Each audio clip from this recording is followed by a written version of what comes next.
예, 오늘부터 저희가 베드로서를 시작하도록 하겠습니다. 믿음이 좋다고 하는 것은 믿음은 실력이다. 뭐 제가 그렇게 정의를 했습니다. 왜 그러느냐? 믿음은 겉으로 드러나는 모양에 있지 않고요, 실제 활용할 수 있어야 합니다. 그래서 때에 따라 만나는 어려움이 있으면 그것을 등이 잘 이길 수 있느냐? 믿음이 좋은지는 어려움을 만나보면 알 수 있어요. 이 아이가 정말 지혜로운지는 문제를 만나봐야 아는 것처럼 믿음 좋다 하는 것, 우리가 평소에 경건함의 모양을 가지고 자랑할 수 없는 것은 내가 정말 믿음이 좋은지 안 좋은지는 그 어려움을 만나봐야 알게 되는데, 오늘 베드로서는 우리가 믿음을 키우는데 어떠한 모습으로 가져야 될지, 우리의 또 모습이 어떠해야 될지를 잘 알려주고 있습니다. 베드로가 오늘 본문에 처음 시작하면서 이렇게 이야기합니다. 본도와 그 다음에 갈라디아와 갑바도기아, 아시아, 비두니아에 흩어진 나그네에게 글을 쓴다, 이렇게 되어 있거든요. 그래서 여기에 흩어져 있는 그리스도인들에게 쓴 서신서입니다. 베드로는요, 아주 대표적으로 다혈질의 사람입니다. 그 다음에 우리가 생각하기에 굉장히 믿음이 좋은 사람이에요. 그래서 겉으로 드러나는 믿음은 최고입니다. 그래서 예수님이 뭐라고 물어보면 예수님이 누구냐? 그러면 아주 기가 막힌 모범 답안을 내놓는 사람이 베드로였고요. 예수님이 얼마나 반가운지 배를 타고 가다가 거기서 뛰어든 사람도 베드로였고, 물 위를 아주 잠깐이지만 그래서 걷기도 한 사람이 베드로였어요. 그죠? 그래 우리가 생각하면 대단한 사람이죠. 그러나 성경에 보면 그 베드로는요, 아주 대표적으로 고난을 싫어하는 사람이에요. 고난을 좋아하는 사람은 없겠지만 역시 대표적으로 고난을 가장 싫어하는 사람이에요. 우리가 알고 있는 마태복음 16장에 보니까 세상이 나를 누구라 하느냐, 너희는 나를 누구라 하느냐 물어볼 때에 베드로가 대답하죠. 예수님, 당신은 그리스도입니다. 살아계신 하나님의 아들이십니다.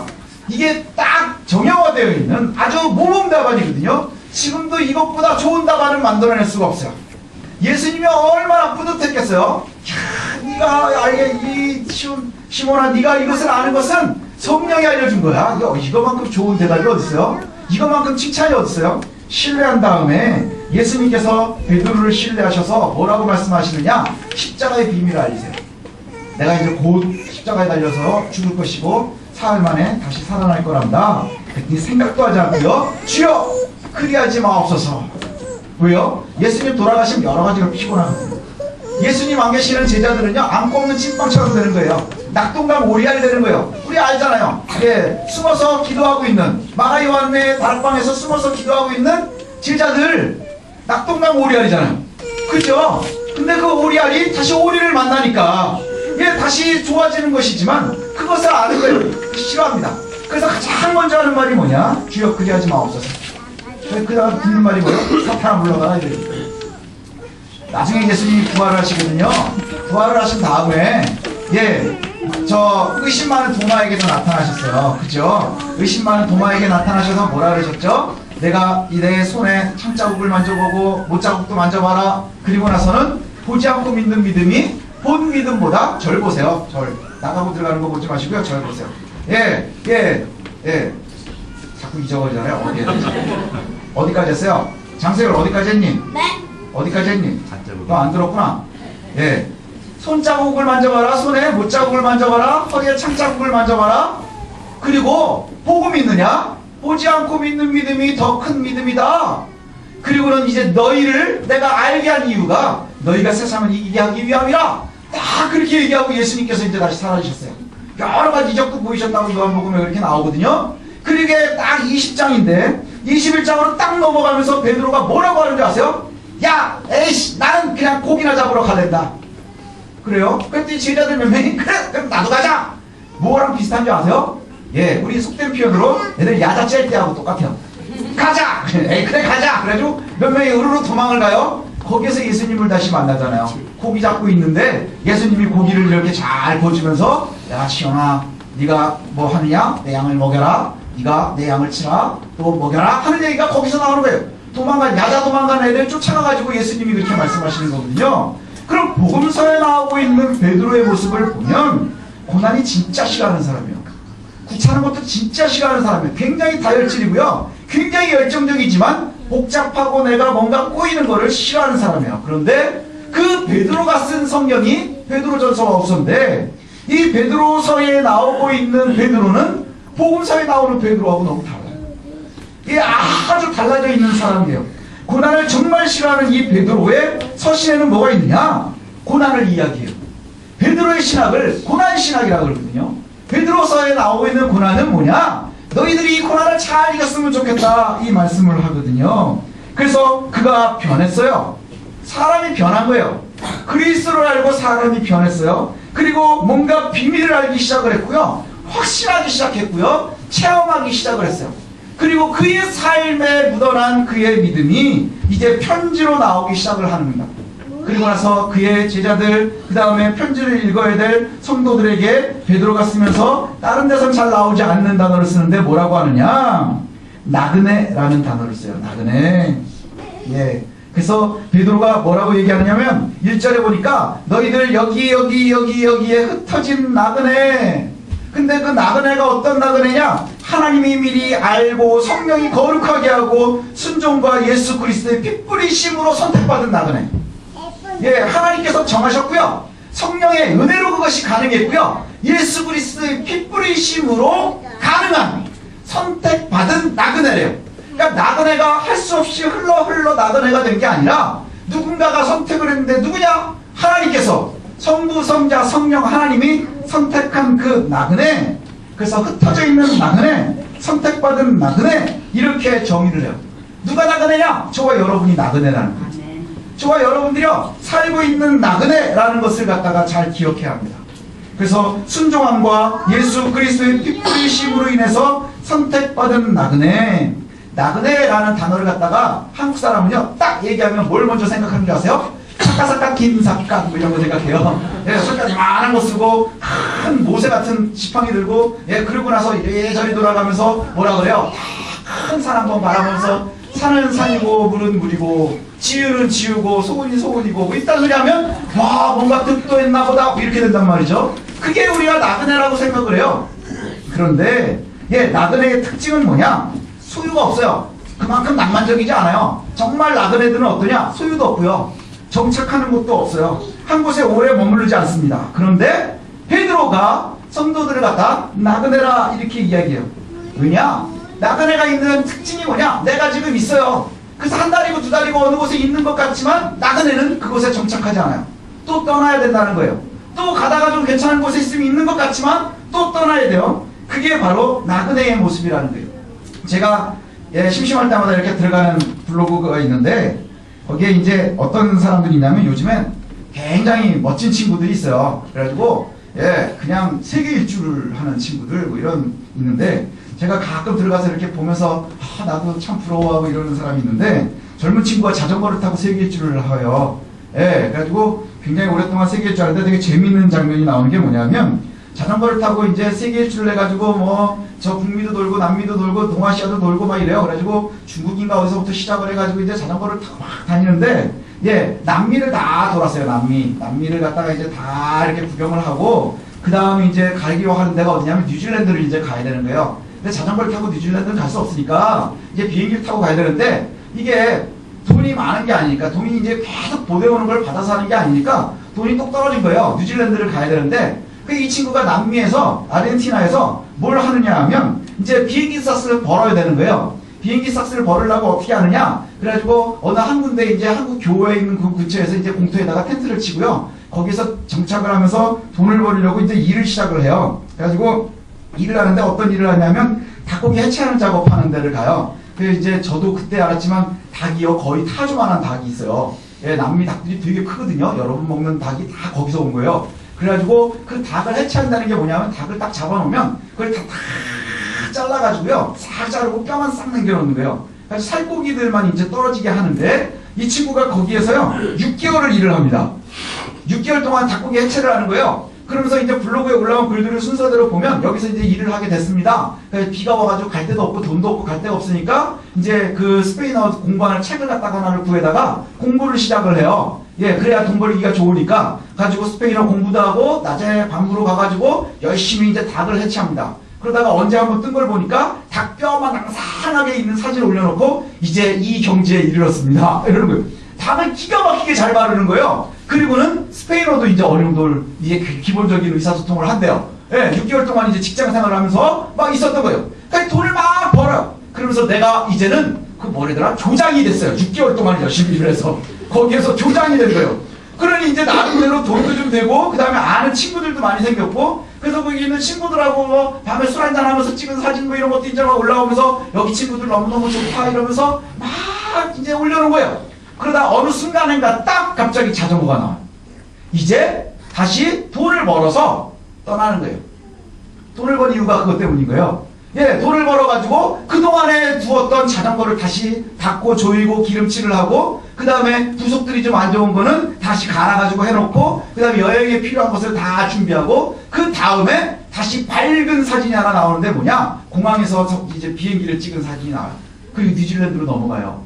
우리가 생각을 할 때는 그렇죠. 예, 이 청년이 오랫동안 6개월이나 되는 시간 동안 왜 남미에서 사는 거예요?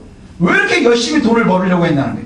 왜 그렇게 열심히 스페인어를 배워가면서 공부를 했을까요? 거기에서 남미에 머물면서 돈도 벌고 언어도 늘고 그곳에서 많은 친구들도 생겼는데 이 친구가 왜 거기 정착하지 않느냐? 이 친구의 본래의 목적은 어디에 있는 거예요? 전 세계를 다 돌고 싶은 거예요. 거기에 안주하는 게 아니라는 거예요. 그래서 돈을 버니까 거기에서 잘 살고 좋은 사람 만나서 사는 게 아니라 뭐 하느냐? 좋은 기술, 습득한 언어, 벌어놓은 돈 이걸 가지고서 제일 먼저 하는 거는 바로 비행기 싹스를 사는 거예요. 지금 안정되어져 가는 것 같지만 다시 불편함을 향해서 나아가는 거예요. 그래서 다시 가면은 뉴질랜드에서 또 어떤 생활을 하냐? 판그지 생활을 하는 거예요. 자전거 다니면서 뭐 여기저기 다니면서 우리가 그와 같은 삶이에요. 그리스도인들이 바로 나그네의 삶을 사는 거예요. 나그네의 삶. 우리가 살고 있는 여러분들이 지금 우리가 바라보는 바로 앞에 있는 이것을 보면서 막 죽을 똥 살 똥 살지만 이게 최종의 목적지가 아니라는 거예요. 우리가 사는 것이 최종의 목적지가 아니라는 거예요. 다윗이 나그네의 삶을 참 잘 산 사람이에요. 나그네의 삶을 참 잘 산 이유가 뭐냐? 다윗이 우리가 열심히 공부를 했지만 다윗을 보면 어때요? 굉장히 고생 많이 했죠. 그리고 잘 안착했단 말이에요. 그래서 좋은 왕도 됐고 위대한 왕도 됐고 지혜로운 왕도 됐어요. 사람들도 좋아하고 하나님도 좋아해요. 예, 이러한 상황에서 그가 한 일이 뭔지 아십니까? 예, 열심히 성전 건축 준비를 했잖아요. 성전 건축을 준비해요. 역대상 29장에서 보면 이런 얘기가 나오네요. 부와 기가 주께로 말미암아 또 주는 만물의 주제가 되사 손에 권세와 능력이 싸우니 모든 사람을 크게 하심과 강하게 하심이 주의 손에 있나이다. 그리고 14절에 보니까 나와 내 백성이 무엇이기에 이처럼 즐거운 마음으로 드릴 힘이 있나이까? 모든 것이 주께로 말미암아 싸우니 우리가 주의 손에서 받은 것으로 주께 드렸을 뿐이다. 내가 열심히 성전 건축을 위해서 준비하는 삶을 살아요. 왜요? 그는 결과를 볼 수 없지만 그는 나그네의 삶인 거예요. 그 중간에 여정을 즐길 줄 아는 거예요. 내가 누리지도 못할 것을 갖다가 열심히 준비하는 이유가 어디에 있어요? 그것이 곧 참된 나그네의 삶인 거예요. 최종의 목적지를 보고 내가 준비할 수 있는 이유는 나는 여기에 모든 것이 있지 않기 때문인 거예요. 지혜로운 사람들은 굉장히 삶 속에서 참 지혜를 찾거든요. 여러분 다리가 있죠. 다리가 있으면 굉장히 중요한 다리들이 어떤 다리일까요? 반드시 건너야 되는 다리는 중요한 다리입니다. 그렇죠? 우리 한강의 다리들이 굉장히 많거든요. 한강의 다리가 엄청나게 많아요. 제 생각에는 이 다리 이렇게 자꾸 쌓여다 보면 나중에는 한강 덮지 않을까 싶어요. 그냥 청계천 옛날에 덮은 것처럼. 그럼 아주 좋을 것 같아요. 그죠? 기가 막힌. 그런데 그 다리들이 너무너무 좋은데 다리들이 너무너무 좋아요. 그죠? 다니다 보면 밤에 보면요 다리들이 얼마나 예쁜지 몰라요. 막 이제 조명도 해놓고 그래가지고 이 다리들이 굉장히 중요합니다. 왜냐하면 다리 하나가 없어지면 그 주변에 있는 교통이 막 난리가 나요. 이 다리들이 얼마나 중요한지 몰라요. 지혜로운 사람들에게 있어서 이 다리가 왜 중요해요? 이뻐서 중요해요? 좋아서 중요해요? 아니에요. 다리가 중요한 이유는 그 건너편이 중요한 거예요. 건너편이 중요한 거예요. 강북에 사는 사람들에게 이 다리는 왜 중요해요? 강남에 가야 되기 때문에 중요한 거예요. 강남에 사는 사람들이 왜 그 다리가 중요해요? 자기네가 더 잘 사는데.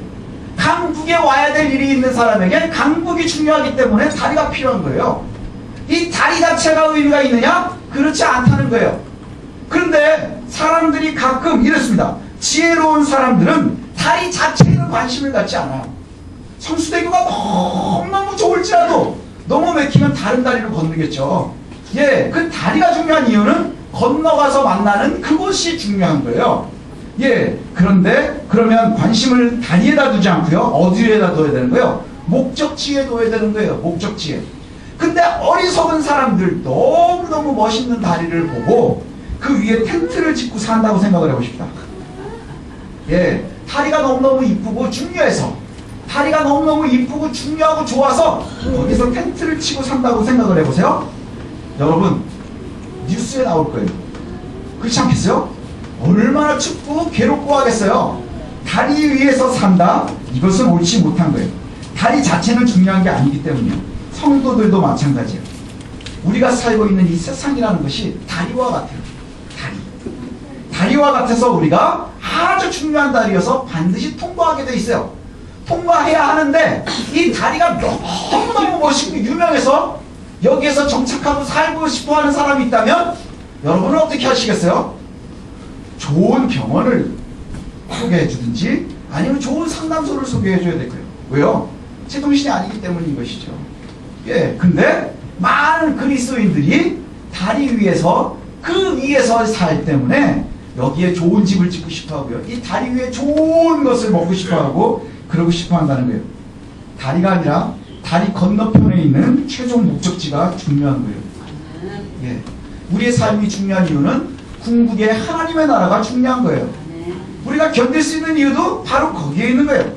베드로서가 주후 63에서 66년경에 쓰여졌다고 이렇게 보거든요. 그래서 대체로 어떻게 보느냐, 네로 황제의 박해가 있었던 때라고 생각을 해요.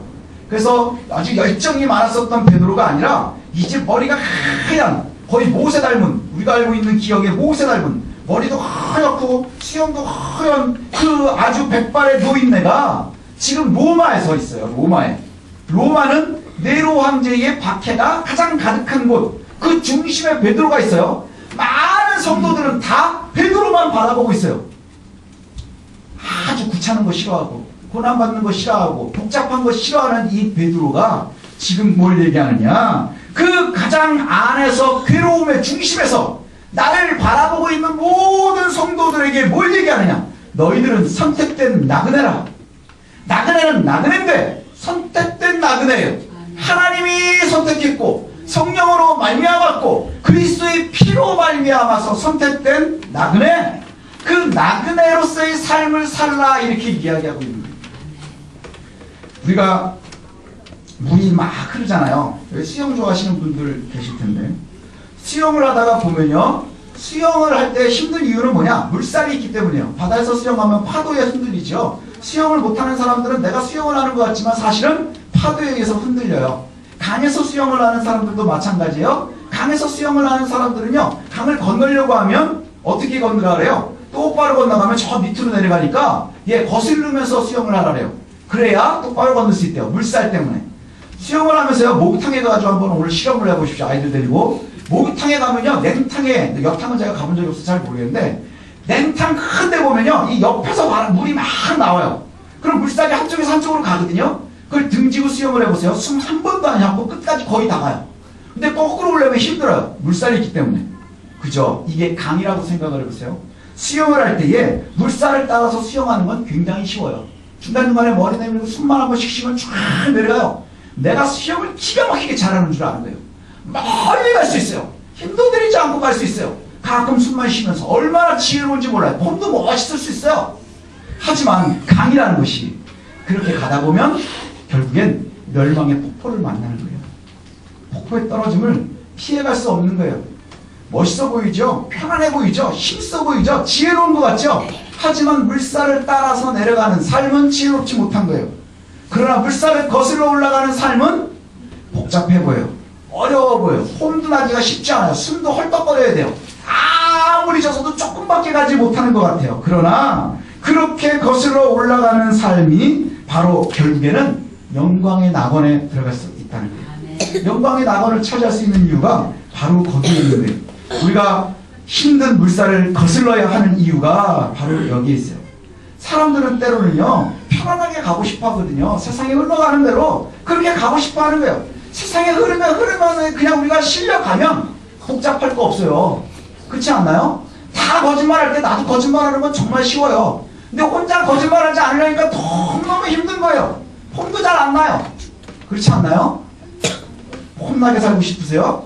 그 다음에 그렇게 살고 싶으시면 물살을 따라가는 게 제일 쉬워요. 그러나 반드시 멸망의 폭포가 있다는 거예요.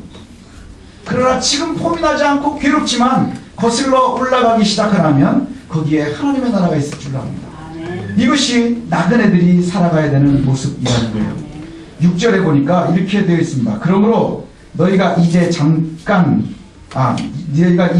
여러 가지 시험으로 말미암아 잠깐 근심하게 되지 않을 수 없으나 오히려 크게 기뻐하는도다. 너희들이 근심 때문에 괴로워하지 않을 수 없으나 그것이 오히려 큰 기쁨이라 성도들에게 이와 같이 말씀하거든요. 근심하게 되지 않을 수 없으나 여기에 보면 헬라어에 에이데온 이렇게 되어 있어요. 그래서 나는 뭐뭐다, 너는 뭐뭐다 이렇게 되어 있고요. 그 다음에 데온이라는 말이 뭐뭐 해야 한다 뭐 이런 뜻이에요. 니드라고 그래요. 그러면 이 말이 뭐냐 하면 너희가 이 시험을 피할 수 없으나 반드시 피하지 않을 수는 없으나 이렇게 되어 있지만 더 자세히 직역을 해보면 어떤 의미가 되느냐, 너희에게 시련은 지나가야 되는 거예요. 해야 하는 거예요. 그러니까 따지고 보니까 우리에게 시련은 선택이 아니고 필수인 거예요. 그리스도인들이 물을 거슬러 올라간다고 하면 물살과 대면해야 되는 것은 그것을 피하고는 갈 방법이 없다는 거예요. 그러니 시련이 우리에겐 반드시 필요한데, 근데 이 시련이라는 것, 반드시 필요한 것인데, 그러니까 여러분들이 그리스도인으로 세상을 살면 시련을 피할 방법이 없는 거예요. 그리스도인이기 때문에 만나야 되는 어려움을 피하고 싶으세요? 그럼 그리스도인인 것을 포기해야 되는 거예요. 그러나 문제는 뭐예요? 그 뒤에는 반드시 멸망의 폭포가 있다는 것. 그러니 우리가 나아가야 되는 것이 뭐냐? 물살에 몸을 맡기고 편안히 수영하는 것이 아니라 뭘 해야 되는 거예요? 하나님의 은혜로 말미암아서 선택된 자들에게는 이 시련을 견뎌야 하는 능력입니다. 견뎌야 하는 거예요. 그래서 성도들에게 여기 이렇게 말하거든요. 그러나 오히려 기쁨이래요. 시련이 우리가 피할 수 없지만 오히려 기쁨이라. 왜 그러느냐? 7절에 보니까 믿음의 확실함은 불로 연단하여도 없어질 금보다 더 귀하다 이렇게 돼 있어요. 금보다 더 귀하다. 한동안 많이 쓰이던 말 중에 하나가 많이 사람들이 인용하던 것처럼 나오는데, 반짝이는 것이 몸이 모두 금은 아니지만요, 금인 척하고 있어요. 그렇지 않나요? 반짝이고 노란 건 다 좋아하잖아요. 특히 여성분들 우리 반짝이는 거 좋아하고, 반짝이는 건 큰 거보다 작을수록 좋잖아요. 그래서 금택 안경, 금은 아니지만 금인 척하고 있어요. 그 다음에 가짜 이미테이션 금 팔찌 뭐 이런 거, 이게 금은 아닌데 금인 척하고 있는 거예요. 근데 이것이 다 보면 그 중에 금이 섞여 있는지 안 섞여 있는지 알 수가 없어요. 어디에 들어가 보면 알아요? 용광로에 들어가 보면 아는 거예요. 시련에 들어가 보니까 거기에서 금과 금이 아닌 것이 구분이 돼요. 그렇죠? 금과 구분이 돼요. 그래서 그것이 금인지 아닌지 알 수 있게 되는 거예요. 결국엔 금 안에서, 그 시련 안에서 우리가 참 믿음이 있느냐 없느냐가 구분이 되는 거예요. 그러면 또 한 가지 뭐냐, 이 금이 왜 자꾸 용광로에 들어가야 되느냐 하는 거예요. 시련을 당하면 당할수록 금의 순도가 높아지는 거예요. 금이지만 처음에는 돌도 갖고 있고요, 그 다음에 철도 갖고 있고 뭐 다른 여러 가지 작동산이들이 들어있어요. 근데 재련하고 재련하면 우리가 제일 좋아하는 거 뭐예요? 여러분 좋아하잖아요. 99.9. 그죠? 99.9. 금에 99.9가 들어있어야 되는 거예요. 그게 진짜인 거예요. 그렇지 않고 뭐 14K, 그럼 여러분 덜 좋아하잖아요. 그죠? 뭐가 진짜요? 99.9. 99.9까지 가는 그 중간이 필요해요. 이게 바로 시련의 단계인 거예요. 우리가 참 믿음을 갖고 있어요. 내가 금이에요. 금이지만 내 속에 철도 갖고 있고 흙도 갖고 있어요. 그런데 이것이 살아가는 동안에 여러 가지 시련을 겪으면서 철도 빠져나가고 흙도 빠져나가는 거예요. 그럼 우리가 하나님의 사람으로 인치심을 받아서 선택이 되어졌지만, 그러나 이 땅을 사는 동안에 우리가 조금씩 갖고 있었던 여러 가지 문제점들이 있어요. 이기심도 있고, 그 다음에 허영도 있고, 교만함도 있고, 미워하는 마음도 있어요. 근데 이것들이 시련을 당하는 동안에 하나씩 하나씩 우리에게 빠져나가는 거예요. 그래서 이것을 갖다가 신학적인 용어로 성화라고 하는 거예요. 우리가 살아가는 동안에 시련들을 피할 수 없어요. 끊임없이 만나는 거예요. 그러나 그 물살을 거슬러 올라가는 동안에 하나씩 하나씩 우리의 불순물이 빠져나가면서 결국에는 하나님의 영광의 나라에 우리가 임하는 거예요. 그러려면 뭘 꼭 있어야 돼요? 반드시 저는 우리가 통과해야 합니다. 아이들이 가끔 그런 얘기해요. 시험만 안 보면 내가 열심히 공부하겠다고. 제가 그런 말 많이 했거든요. 내가 시험 보기 때문에 내가 공부하고 싶은 일정을 못 맞춘다는 거예요. 그런 애들 100% 공부 안 해요. 시험 안 보면. 여러분 시험 때문에 공부하죠. 예, 거짓말하지 마셔야 돼요. 시험이 없는데 열심히 공부한다? 여기 우리 교수님들도 여러분 계시지만 거짓말이에요. 학창시절에 시험을 안 보는데 누가 공부를 해요? 등수가 안 나오고 점수가 안 나오는데 누가 공부를 해요? 미래를 생각한다? 웃기지 마세요. 장세일이 무슨 미래를 생각하겠어요? 한경훈이가 무슨, 이거 한경훈 씨 말고 저기 조그만해. 네, 뭘 생각을 하겠어요? 저도 공부하는 거 싫어요. 근데 성적을 내니까 너는 F야 이러니까 그거 안 당하려고 그 난리를 피우는 거 아니에요? 우리 부모님들이 애들 왜 그렇게 열심히 공부시키려고 그러는 거예요? 성적이 나오니까 자꾸 테스트하니까 그 시련이 아이들을 키우는 거거든요. 요즘에 하향 평준화됐다 뭐 이런 얘기 많이 나오잖아요. 그래가지고 아이들이요 언제 당장 당황을 하냐면 지금 초등학교 애들 다 공부 잘하는 거 같죠? 중학교 가면 깜짝 놀란대요. 초등학교 때 등수도 안 나오고 자기 실력을 정확하게 모르는 거예요. 그러다가 중학교 가서 반배치고사 보고 뭐 시험을 보니까 그때 가서 비로소 내 등수가 어디다 뭐 이렇게 나온대요. 그럼 당황을 빵 한대요. 왜냐? 자기는 늘 10등 안에 드는 줄 알고 있었는데 얘는 10등은 10등인데 12명 중에 10등인 거예요. 그렇게 되는 거예요. 당황을 한대요. 왜 그래요? 중간에 시련이 없기 때문에. 자꾸 시련 없이 가고 싶어 하죠? 그러나 그 시련이 우리를 키우는 거예요. 우리가 아무런 어려움 없이 믿음 생활했으면 좋겠죠? 그러나 어느 순간인가 영광로를 만나면 넌 금이 아니래. 이렇게 됐습니다. 금은 금인데 금 순도 0.0.1 0.0.1 99.9에 다 99.9가 술순물이고 0.1%만 금일 수 있어요. 이것이 얼마나 어려워요. 우리가 시련을 미워하지 마셔야 됩니다. 그런데 그 시련의 결국이 어디 있냐? 9절이 참 중요해요. 우리 9절 같이 읽읍시다. 9절 찾아보십시오. 자, 읽겠습니다. 시작. 믿음의 결국 곧 영혼의 구원을 받음이라. 믿음의 결국이 뭐예요? 구원이에요. 예, 사람들이요 자꾸 이상한 얘기를 하면서 뭐 구제니 사랑이니 뭐 여러 가지 얘기를 하죠. 그건 다 주변에서 돕는 거예요. 주변에서 돕는 것. 가장 중요한 건 뭐예요? 믿음의 결국은 영혼 구원에 있는 거예요. 21세기지만 예수 천당이고요. 불신지옥인 거예요. 이게 바로 영혼 구원에 있음을 우리가 기억하셔야 될 줄 알아요. 제가 야구 참 좋아한다 그랬잖아요. 이제 메이저리그 가는 사람들이 참 많아요. 작년에도 갔고 뭐 이래요. 올해도 갔고 막 이래요. 근데 우리나라에 이제 그 강정호라는 사람이 작년에 갔어요. 그래가지고는 뭐 아예 한국에서 야구하던 애가 뭐 얼마나 하겠어? 이래가지고 뭐 별 볼 일 없다 그랬는데 해보니까 되게 잘하는 거예요. 예. 그러고 나서는 올해 또 이제 그 같은 팀에 있었던 박병호라고 하는 사람이 또 이제 미국에 가요. 그래서 그 친구들이 한 팀에서 3번, 4번을 치던 친구들이거든요. 이제 가면 제 생각에도 잘할 것 같아요. 근데요, 신기한 게 뭐냐면 요 친구들이 속해 있었던 팀이 가면 비거리가 길어진대요. 타자들이.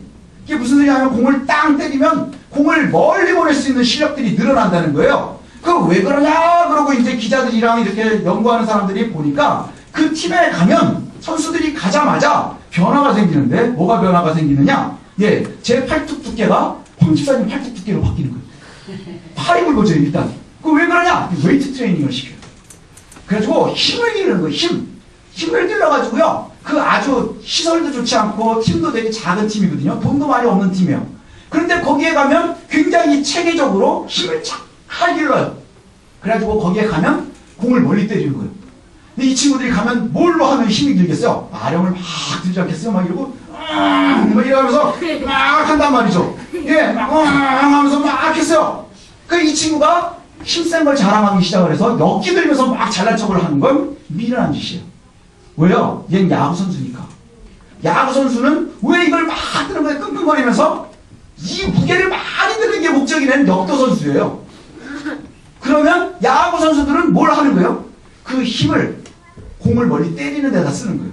팔만 두꺼우면 뭐예요? 공을 멀리 못 때리면 의미가 없는 거예요. 예, 우리가 바로 그와 같은 모습이에요. 우리가 본래 무엇 때문에 훈련하는지 잘 알아요. 근데 우리는 가끔 뭐 하냐? 두꺼워진 팔을 보면서 너무너무 좋아하는 거예요. 근데 근데 맨날 타석에 들어가면 공을 못 때려. 그게 그리스도인들의 모습이면 어리석으며. 예, 우리가 왜 이 일들을 감당해야 하는지 이것을 잘 기억했으면 좋겠어요. 잊지 마십시오. 우리의 믿음의 궁극의 목적은 영혼 구원입니다. 이것을 잊지 않아야 사람들의 영혼을 사랑할 수 있어요. 내 주변에 믿지 않는 사람들을 보면서 안타까워할 수 있는 게 바로 여기에 있는 거예요. 근데 우리가 영혼 구원이 목적인 것을 잊어버리면 그 아픔이 사라지는 거예요. 사라지는 거예요. 시련은 우리에게 반드시 필요합니다. 그래야 강한 믿음, 순수한 믿음을 가질 수 있기 때문이지요. 제가 굉장히 존경하는 교수님이 강의 중에 이런 말씀을 하셨어요. 사실 예수 믿는 사람들이 힘들어하는 거 교수가 이제 가르쳐주면서 되게 힘들어하셔요. 베드로전서 거기에도 보니까 그런 얘기를 하시더라고요. 그래서 성도들의 시련, 이게 참 숙제였다는 거예요. 예, 숙제로 다가와서 예, 굉장히 괴로웠는데 베드로전서를 경독하고 공부하시다가 이게 선명해지셨대요. 그래서 이렇게 정의를 하셨어요. 영광스러운 소망을 확실하게 갖고 있으면 현재 나그네의 삶에서 만나는 사람들을 잘 참아낼 수 있을 것이고 생활 속에서의 화려하고 현란한 유격의 유혹들을 이기고 하나님의 뜻을 따르는 실천이 있는 삶을 살 수 있다. 이걸 갖다가 견뎠대요. 예, 아멘입니까? 예, 다시 요약을 하면 뭐냐면 영광스러운 삶에 확신을 갖고 따라가고 있는 사람, 참 그리스도인이 되면, 그리고 그것을 알게 되면 나그네의 우리가 삶을 살면서 만나는 사람들 때문에의 어려움, 주변의 환경 때문에 어려움, 그 다음에 여러 가지 화려한 유혹, 이것들을 갖다가 다 이길 수 있어요. 왜요? 하나님의 뜻을 따르는 실천의 삶 때문에 너무나 큰 것을 찾아서 유레카가 했다는 거 아니에요. 그리고 나서는 이 교수님이요, 사모님한테 가가지고 자랑을 했대요. 이 목사들이 대체로요, 이 와이프들한테 인정받고 싶거든요. 그래가지고는 사모님한테 이걸 갖다가 설명을 했다는 거예요. 그때 사모님이요, 깜짝 놀라면서 좋아해 줄 줄 알았더니, 당신 신학교수가 여태 그것도 몰랐어? 그러더래요. 그걸 여태 몰랐어? 이러더라는 거예요. 그게 뻘쭘하기도 하고, 맞잖아요. 예, 뻘쭘하기도 하고, 잔뜩 풀이주고 있었는데, 그러면서 그 교수님 뭐라 그러시느냐? 여기에 문제가 있었다는 거예요. 뭐냐? 믿음은 머리로 하는 게 아닌데, 내가 공부하고, 익히고, 이렇게 이론으로만 생각을 했었다는 거예요.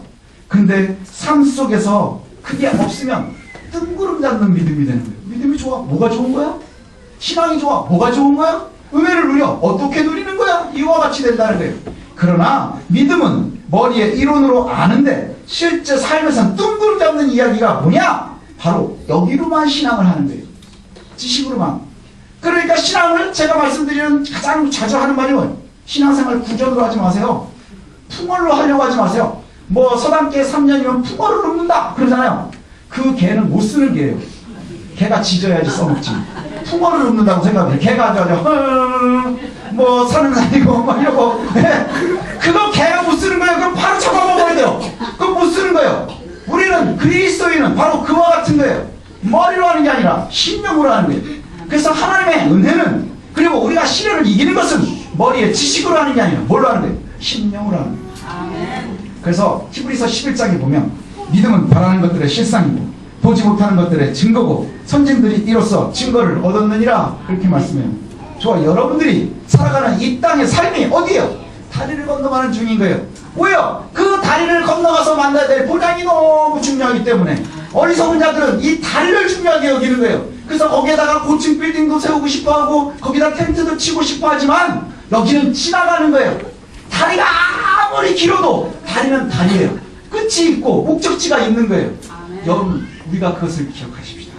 그리고 그 시련이 우리를 괴롭히기 위함이 아니라 우리가 재련되어져서 우리 좋아하는 99.9%의 금과 같은 그러한 순수함을 만들어가는 길임을 기억하시고 우리가 감당하십시다.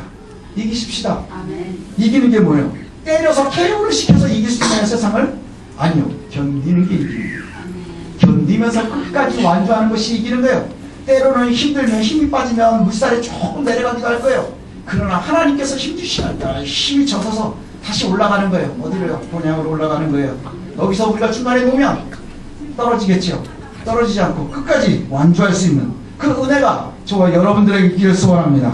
그래서 그 도움의 은혜가 성령으로부터 말미암고 저와 여러분들이 선택받은 나그네라는 것 기억하십시오.